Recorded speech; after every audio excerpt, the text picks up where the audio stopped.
BRICS Global Television Network's daily Roundup. We begin with the headlines.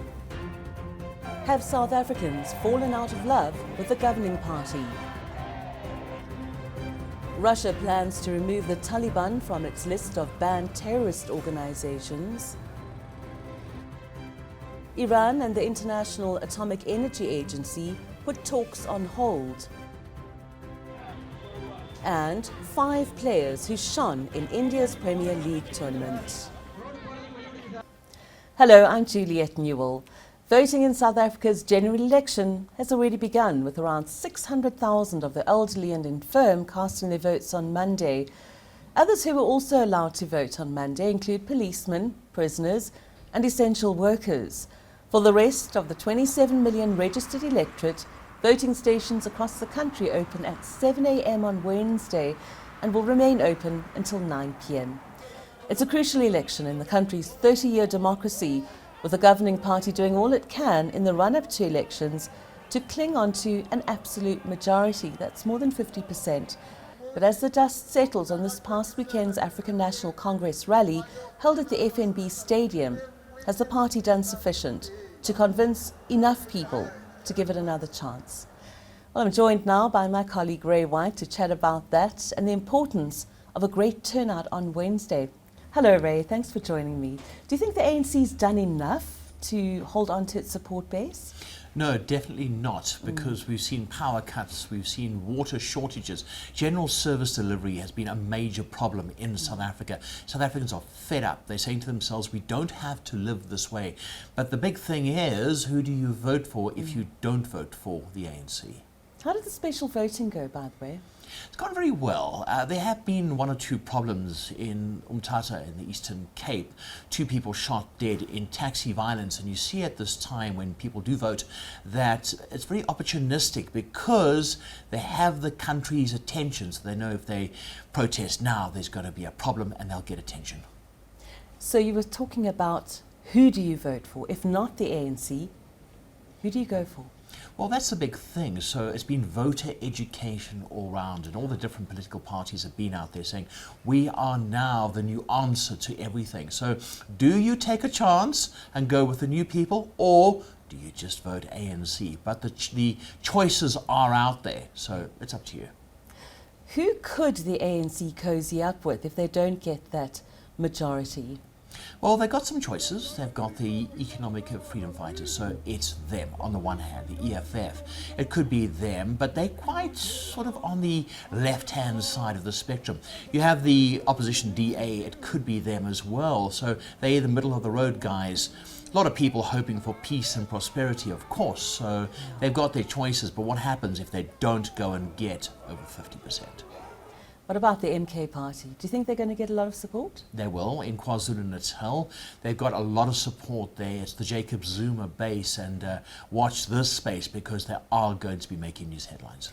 Do you think that the MK party is going to take away votes from the ANC or the EFF, or a combination?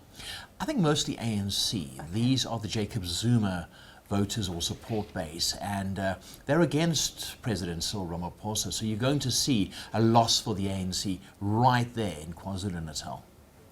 And then the DA, do you think they've grown their support? Oh yes, they have. They most definitely have, because if you have a look at where they've been beforehand in the lower 20s, they're polling at about 25%. So they have indeed shot up, and this is because, once again, people are angry about service delivery. Well, let's see if it comes out in the votes. That's the big thing. We will know in the next few days when those votes do come out. You know what? The other thing, voter turnout. How critical is that? It's very critical because the ANC is praying for a low voter turnout. Why? Because the lower it is, the more happier people are, and it will probably go their way. But we are looking at that voter turnout going up into the 50, almost 60%, and that means people are not happy. And if that happens, it's probably going to be bad news for the ANC. And when can we expect results? Right, first results, Thursday morning in the early hours. Robben Island traditionally always comes out first because it's small, and then you'll see the urban vote start to come through, which always goes to the DA. People think, oh, the DA have got this. Then the rural vote comes in, and that's where the whole tale then unfolds. And where will you be on voting day? Everywhere. everywhere for BGTN, because that's what we do. Thank you so much, Ray. That was Ray White, our business anchor, chatting to us about the South African elections taking place on Wednesday. To Russia now, where the country plans on removing the Taliban from its list of banned terrorist organizations. This decision comes 3 years after the Taliban regained power in Afghanistan. Despite international sanctions, Moscow's maintained relations with the Taliban, engaging in talks and increasing trade with Afghanistan. According to state media, Foreign Minister Sergei Lavrov said that Russia would follow Kazakhstan's lead, which removed the Taliban from its banned organizations list in late 2023. While the move may enhance diplomatic ties between Russia and Afghanistan, it falls short of official recognition of the Taliban government, known as the Islamic Emirate of Afghanistan. The Taliban seized power in 2021, enforcing strict Islamic law that severely limits women's public participation. Lavrov has justified Russia's decision by acknowledging the Taliban's control on the ground, emphasizing Russia's concern for its Central Asian allies. And Russia's invited Taliban representatives to its St. Petersburg International Economic Forum, a significant event in Russia's economic relations, previously seen as primarily Western-focused. China's President Xi Jinping expressed his condolences and offered assistance to Papua New Guinea following a devastating landslide that buried over 2,000 people in a remote highland community. In a letter to local authorities, Xi conveyed China's readiness to provide aid and sympathize with the affected families. The landslide, triggered by Mount Mangalo's collapse, obliterated the once bustling village in Enga province, leaving widespread destruction. Chinese foreign ministries confirmed China's commitment to assisting Papua New Guinea's disaster relief and reconstruction efforts. Additionally, the UN scheduled an emergency meeting via Zoom, inviting member nations to address the crisis. And staying in China, authorities are cracking down on the illegal importation of invasive species, emphasizing the critical role biodiversity security plays within national security. A number of events have been held around the country in collaboration with customs to create awareness around the spread of invasive species in the country, and it's yielding results. Our China partner filed this report. China is emphasizing biosecurity as a crucial component of its national security system during its celebration of the National Security Education Day. Customs in numerous cities have launched a series of events to raise public awareness about preventing the spread of invasive species. Customs in Lanzhou, northwest China's Gansu province, has carried out an event on Monday to guide the public to enhance their awareness of preventing invasive alien species through interactive sessions, according to local media reports. Customs are also popularizing knowledge of prohibited animals, plants, and their products through videos, brochures, and posters. According to reports, Beijing Customs has intercepted a total of 933 batches of prohibited imported animals, plants, and their products in the first quarter of 2024, of which 198 were considered exotic species, and all of which have been strictly disposed of in a safe manner in accordance with the law.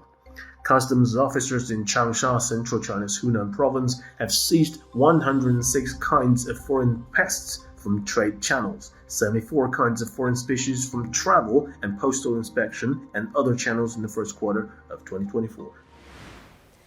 And at the Cannes Film Festival, China's monumental film, She's Got No Name, has debuted, featuring stars like Zhang Zi and sparking discussions on women's rights. Another Chinese entry, Black Dog by Guan Hu, won in the uncertain regard category, marking a return to indie filmmaking for the director, known for blockbuster like The 800, who emphasized the sincerity of smaller productions.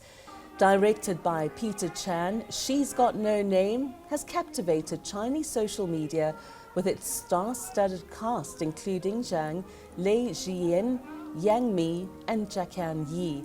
The film delves into a notorious murder case from Shanghai's Japanese occupation era, with Zhang portraying a woman facing marital strife and murder charges.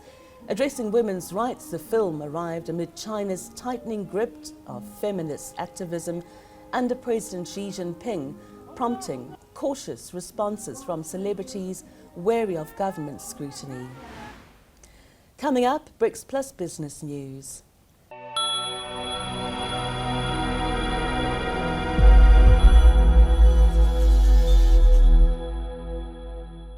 Coming soon on BRICS Global Television. I went into a tackle and he was this very big guy. He was a world wrestling champion. And I went in thinking that I'd be able to use my force to knock him over. And his shoulder connected my head, and that's when I broke my neck. So I lay on the field. We lay for about an hour. The ambulance couldn't get onto the field because it was a semi-professional game.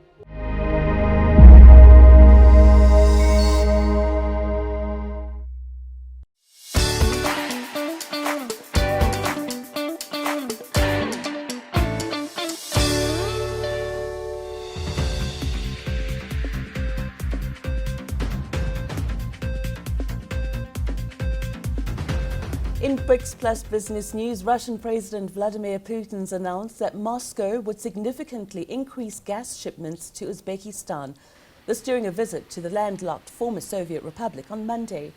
The move comes amidst Europe, Turkey and China's competition for influence in the region, which Russia considers its sphere of influence. Despite being rich in gas and oil resources, countries in the region face energy shortages, prompting Russia, a major fossil fuel producer, to engage in energy projects with its neighbors. During talks with Uzbek President Shavkat Mirziyoyev, Putin revealed plans to boost gas volumes to Uzbekistan to 11 billion cubic meters next year, building upon a pipeline established in 2023 that currently delivers 3.8 billion cubic meters annually. In light of Western sanctions, Moscow is seeking new opportunities for its oil and gas exports. Additionally, Russia and Uzbekistan reaffirmed their commitment to collaborate on constructing nuclear power plants with Russian firm Rosatom's involvement, mirroring discussions with Kyrgyzstan and Kazakhstan.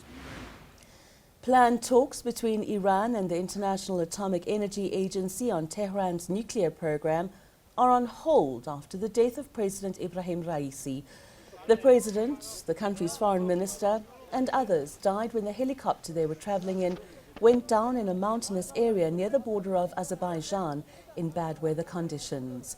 Iran cited special circumstances after Raisi's death as the reason for suspending discussions, according to a confidential report seen by AFP. Tensions between Iran and the IAEA have escalated since the 2015 nuclear deal collapsed.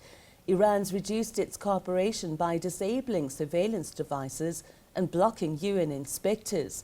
IAEA Chief Rafael Grossi's recent visit to Iran aimed to improve cooperation, but was met with completely unsatisfactory results, according to Grossi. A confidential report before an upcoming IAEA meeting reveals Iran's enriched uranium stockpile exceeds the limit set by the 2015 accord, reaching more than 6,000 kilograms as of May the 11th. Efforts by the EU to revive the deal and bring the US and Iran back into compliance have not succeeded thus far. Saudi Arabia's Public Investment Fund has unveiled the NEO Space Group, marking its inaugural foray into the satellite and space industry. As one of the world's largest sovereign wealth funds, PIF has notably invested in sports, gaming and transformative projects like NEOM, a $500 billion futuristic city venture.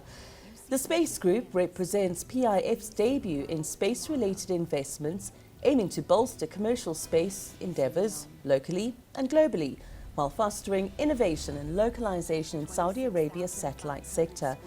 This initiative aligns with Saudi Arabia's economic diversification efforts under Crown Prince Mohammed bin Salman and the country's Vision 2030. PIF's diverse portfolio includes high-profile acquisitions in domestic and international ventures like stakes in Uber and Lucid Motors. The investment fund says NSG signifies a significant stride in Saudi Arabia's satellite and space sector development. And Brazil's Petrobras' new CEOs emphasized the urgency of ramping up oil exploration, particularly in the contentious equatorial margin basin near the Amazon River mouth. Magda Chambriard, the former regulator, assumed leadership after her predecessor was dismissed by President Luiz Lula da Silva. The equatorial margin, rich in crude deposits, lies adjacent to areas in neighbouring countries with significant oil discoveries. However, environmental concerns loom large, with opposition citing potential harm to the sensitive ecosystem.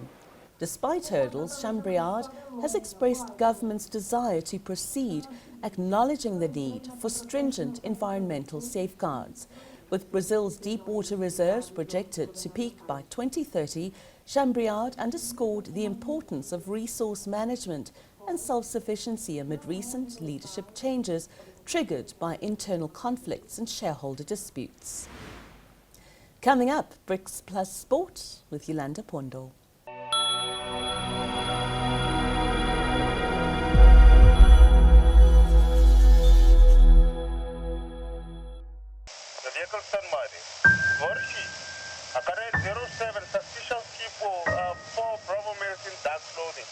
Standing in front of the gate of complaints. They say possible 1 for Alpha there. Number 63 is left. I don't know the nearest corner, but I'll locate so long. Yeah, what's the address there? 63 Clip Street. Clip Street. Number 63 Clip Street. Observatory. But the shop is here. We are here. Everything is sorted out. We'll call you if you need a pickup.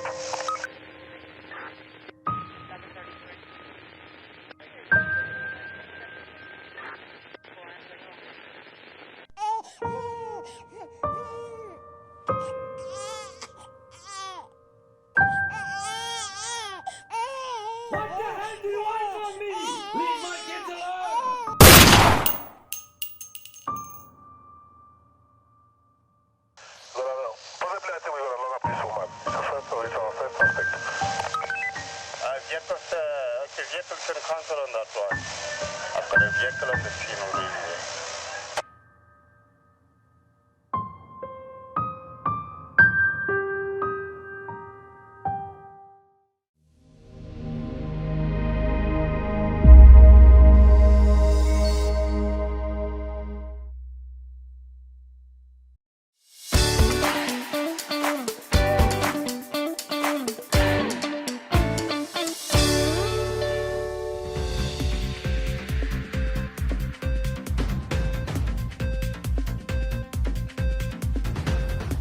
Hello, I'm Yolanda Pondo with your BRICS Plus Sports News. As the curtain falls on yet another riveting Indian Premier League tournament, with Kolkata Knight Riders clinching their third IPL title, selectors will no doubt be dissecting every game to identify future stars. Here are 5 players bound to get some attention in the future. Jake Fraser McGurk from Australia. The 22-year-old Australian showcased fearless batting for Delhi Capitals, impressing legends like Ricky Ponting and Sourav Ganguly. His explosive debut IPL season earned him a spot as a reserve for Australia's T20 World Cup squad. Abhishek Sharma from India. Sharma, a 23-year-old left-hander, played a pivotal role in Hyderabad's journey to the final, amassing 484 runs in 16 matches and contributing with his left-arm spin. England's Will Jacks. The batting all-rounder's standout performance for Royal Challengers Bangalore earned him a spot in England's World Cup squad. His century against Gujarat Titans showcased his destructive prowess. Tristan Stubbs from South Africa. Despite his team's disappointing season, the 23-year-old emerged as a top finisher with an impressive strike rate in the final overs, drawing praise from cricket pundits. And Sri Lanka's Matisha Patirana, known as Baby Malinga, the 21-year-old fast bowler made an impact for Chennai Super Kings before a hamstring injury sidelined him. Expected to lead Sri Lanka's attack in the upcoming World Cup, he has drawn comparisons to legendary bowler Lasith Malinga. And finally, Brazil has won its bid to hold the 2027 Women's World Cup. It's at least some good news for the country that's still reeling from the devastating floods in Rio Grande do Sul in the south. Here's our Brazil correspondent Chris Goldenbaum with that story.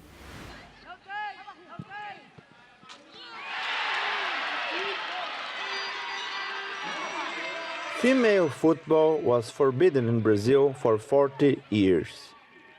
It was only in the 1980s that women were allowed to play the sport professionally.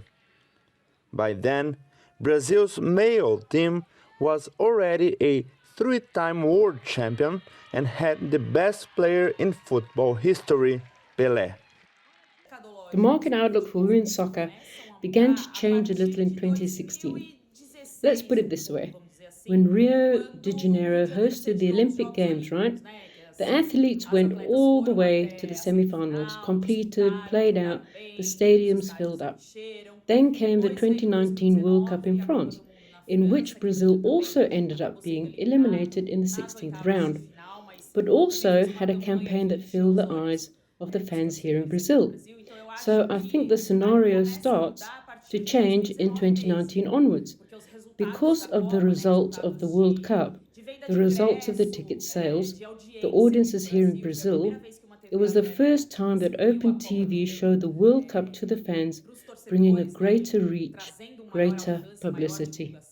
From 2019, the Brazilian Football Federation made it mandatory for the male clubs playing in the first division to also have a professional women's team.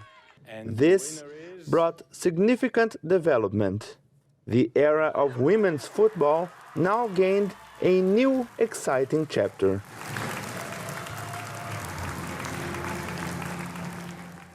The Football International Federation has confirmed Brazil as the host of the 2027 Women's Football World Cup.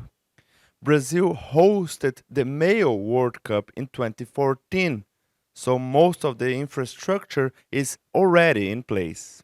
This means the event can be fully focused on the sport itself and its development. Brazil's women's national tournament is growing in media visibility and attendance. Yet, despite most clubs investing in their female counterparts, they are still not a priority. I think that the World Cup in Brazil brings visibility to the pioneers, to those who started out, who paved the way.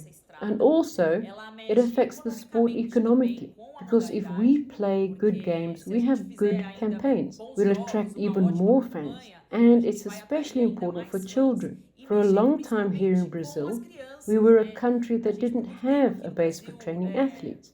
The clubs didn't offer, as they do for men's clubs, the training for the female athletes. For girls who wanted to play ball, when she's 5, she plays at school. When she's 11, where can she go beyond school to play sport? There aren't enough schools for women's sports here in Brazil. Legendary athletes such as Marta, considered the queen of football, had to leave their homes as teenagers to find a place where they could live out their passion of playing football. They now hope their stories will pave the way for future queens of football. Chris Goldenbaum, BGTN, São Paulo, Brasil. I'll be back again tomorrow with more BRICS Plus sports news.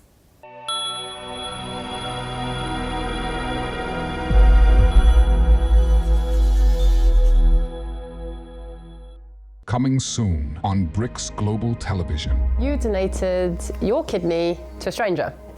So can you talk us through how that came about? The story actually starts with a Facebook post, interestingly. Samantha put out a message to her father that they were looking for a kidney for her father. And unfortunately, none of their family members were a viable match for him.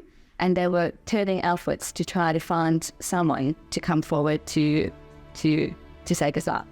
And when I saw the message, just something resonated and like a little light bulb. And I thought to myself, maybe that's something that I could do.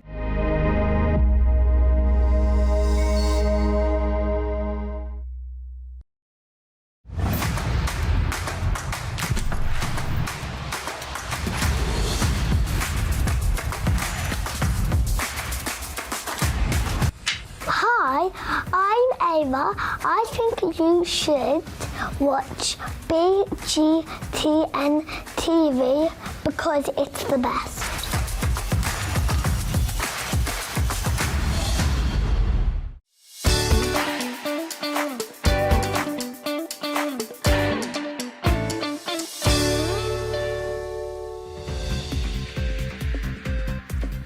And today is World Menstrual Hygiene Day. The annual day serves as a reminder of the challenges many women and girls face in managing that time of the month, particularly those who don't have access to clean water, sanitation and hygienic products. BGTN's Tana Bester has more.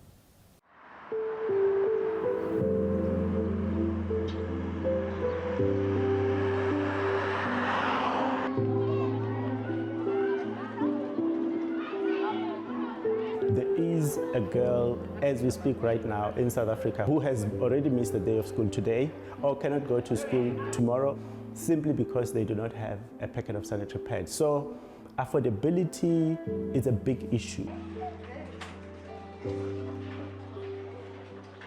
We buy pads for ourselves. We keep them in the sick bay. So if a child is in need, when they come to the sick bay, we know that we have to give them. Pads are very expensive. And then even if the child knows I'm on my periods, because at home they didn't buy, the child will pretend as if it just started now, knowing exactly that it started long, the only thing at home they don't have. These young girls come from impoverished homes where food is difficult to come by, let alone sanitary pads. Millions of young girls are in the same situation. It just makes me feel overwhelmed, like it's too much. The prices are high and I can't afford. Some days I couldn't have sanitary pads. My mom used to give me a cloth.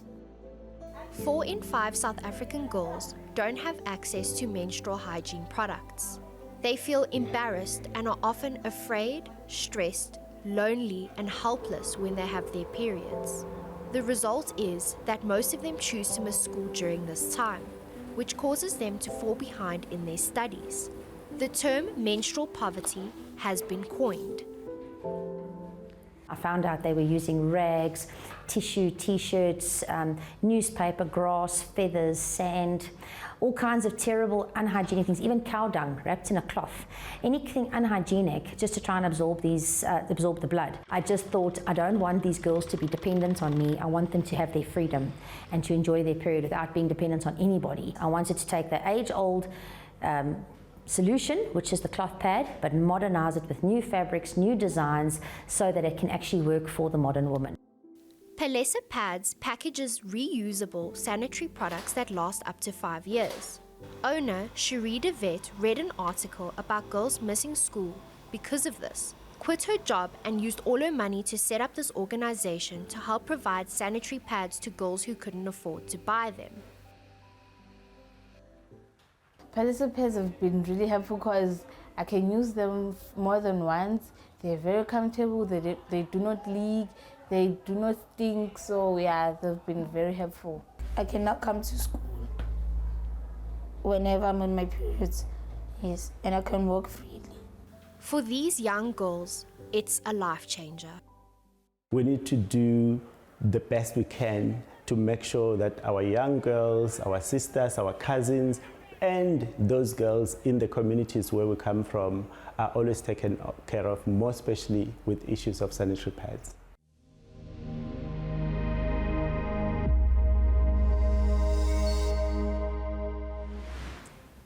And that's all for today. For updates, please check out our website and social media.